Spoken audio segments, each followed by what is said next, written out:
আধুনিক চোরের থাবায় জর্জরিত ধর্মনগরবাসী। একের পর এক চুরিকাণ্ডে নাভিশ্বাস নাগরিকদের। চোরেদের দৌরাত্ম্য প্রতিনিয়ত বৃদ্ধি পেয়ে চলেছে ধর্মনগরে। এখন অত্যাধুনিক পদ্ধতি অবলম্বন করেছে চোরের দল। জানা গিয়েছে, ধর্মনগরের রাজবাড়ী এলাকার এমবি ইউনিট রোডের বাসিন্দা সঞ্জয় কুমার দে গত শনিবার দুপুর 2টা নাগাদ চিকিৎসার কারণে শিলচর গিয়েছিলেন।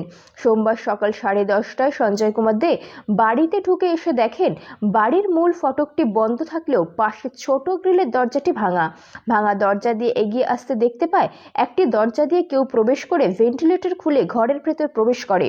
সঞ্জয় কুমার দে এবং তার স্ত্রীর লকার দুটোই ভেঙে লুট করে নিয়ে গেছে। সঞ্জয় বাবু জানিয়েছেন, ঘরে নগদ 20 থেকে 22 হাজার টাকা ছিল, যা চুরি হয়ে গেছে।